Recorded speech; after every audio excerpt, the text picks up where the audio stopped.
Thank you both for coming, and I was going to start by asking you a whole series of different questions, but I was intrigued to hear Siobhan say that you don't allow hate speech and will not allow people to call for violence against anyone else on Facebook, because I think one of the things nobody else has mentioned about the Dispatches programme was the special status given to Tommy Robinson and Britain First for a long time before and until the party was banned and some of their leaders went to prison. The pages were taken down, but nobody can deny that there were, a plethora of hate messages on that page, through Tommy Robinson, through Britain First, a very openly fascist page that continually attacks migrants and migrant communities, both online and physically and politically. So I would like you to explain to me how it happens that you have a sort of a light touch regulation for political parties until they become so popular, and I believe Tommy Robinson's page had something like 900,000 followers. They become so popular that they're elevated to a different category that then Facebook directly deals with the posts rather than it being going through the other moderators, the less important moderators, because if they appear to have 5 or more hate messages, the policy in some of your documents states that they violate your Facebook site's rules. But yet, the more popular pages, as the far right one I've just quoted, was protected from those rules. And if that has happened in that instant, can we see it happening again, or is it repeatedly happening? I think that needs a bit of discussion. And the other thing that it just draws out is the fact that there are different strokes for different folks across the globe in your policies. So I'll just take this one example, which I took from, I think it was ProPublica's piece, which was, by the way, was written well over a year ago, and lots of the stuff in it was drawn to your attention. And it's good to see you're coming in with your hands up today, but why it didn't happen before is begs the question, and what is really going on beneath this. Mark Zuckerberg talked about helping people understand the world in a better way and in a more inclusive way. And I absolutely, agree with others who have said that it's a wonderful tool for the population of the planet to have. But then we have to look at what drives it. Is it the Mark Zuckerberg's original idea, or is it the revenue and the profits that are generated, 98% of which are generated from advertising? But just look at this decision of Facebook. After a terrorist attack in I think it was 2017 in London, a US congressman wrote on a post where he called for the slaughter of radicalised Muslims: hunt them, identify them, kill them. He said, kill them all for the sake of all that is good and righteous. A month before that, a Black Lives Matter activist and poet called Didi Delgado wrote on her post, all white people are racist, start from that reference point or you've already failed. That's all she said. And her post was immediately removed, his wasn't, his remained up. Right, and the other comparator I think is worth looking at is on the question of Palestine and the Palestinians, because it seems that Facebook are saying that they protect people from extremism. 70% of Palestinian Facebook pages are removed. Palestinian activists already have a hashtag Censor Palestine, hashtag that they use frequently to explain this, because they're very, very frustrated by it. But yet, in the case of Israeli Facebook hatred posts, something like one anti-Palestinian post goes up every 46 seconds and they are not removed.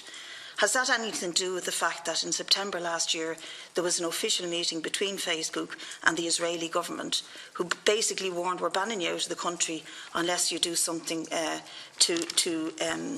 to curtail the activity of Palestinians, but there's no curtailment on the hate that's coming against Arabs and Palestinians generally from Israeli Facebook posts.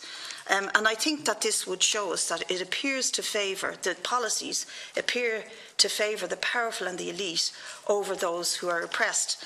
And I would use that example again in the case of migrants, because you have a policy, and you repeated it there, Siobhan, that you don't allow hate speech. But there is lots of incidents where hate speech goes up against migrants, and we quoted a few of them that were exposed by the programme. But you say there's a quasi-protected category for migrants. They're sort of protected, but they're not really.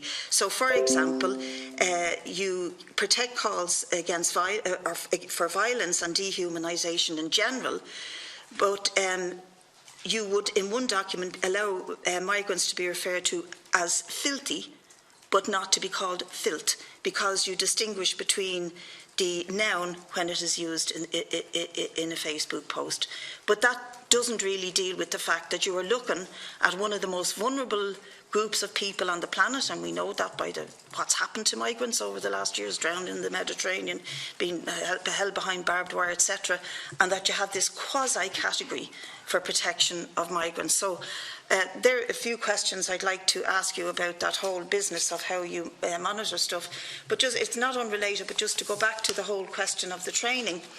I think maybe Deputy Dooley already asked it, but could you tell me the training material that's used for moderators, was it created by Facebook or was it created by CPL? And is that going to continue to be the case? Because it seems to me that you've created a big headache for yourselves by outsourcing the moderation. Now, you'd said they earn about 20% above the national minimum wage, but outsourcing is obviously being used to save money for the company, because there's no other reason why one would use outsourcing.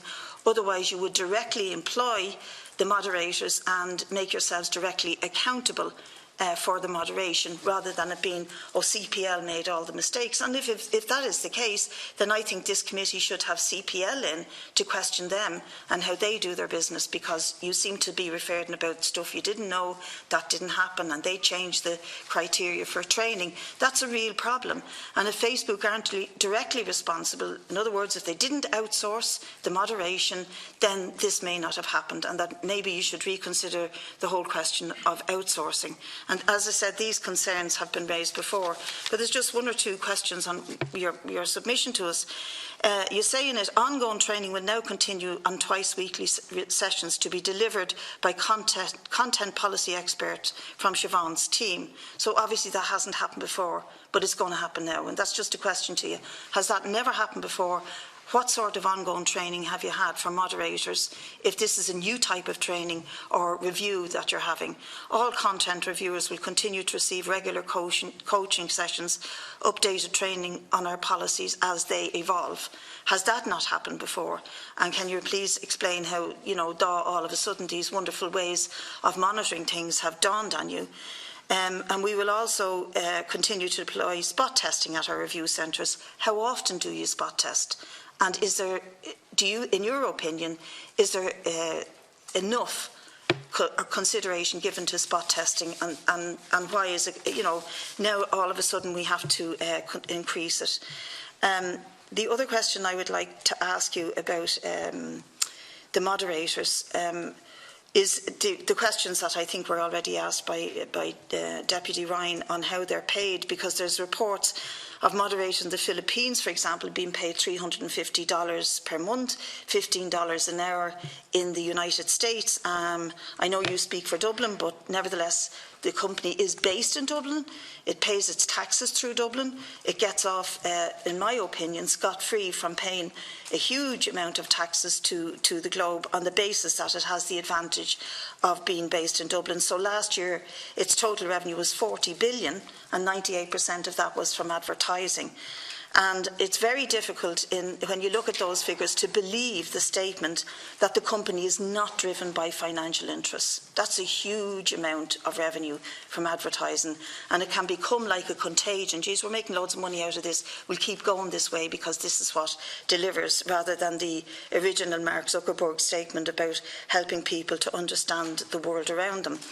And I would say that, given that you pay so little taxes because you're based in Dublin, would you consider, for example, to introduce a levy, that a levy should be introduced on you and that you would cooperate with it, that would ring-fence a certain amount of millions, at least, if not billions, to help with the negatives of the operation of Facebook? In other words, to help with mental health services, outcomes that are negative for people, minorities, etc., and the impact that it has on them. I think that's all the questions I have for you. Thank you. Deputy, did you have a quick question you wanted to briefly? Yeah, one small question on the training that I forgot to ask, and that is, will you make the training manuals available to this committee, the training material, and indeed to the general public, so we can all see how it is you do your business and what your criteria are and how and why they should be applied? I think that would be very useful for at least this committee, if not the public, to have all access to all training material. Thank you. I'll bring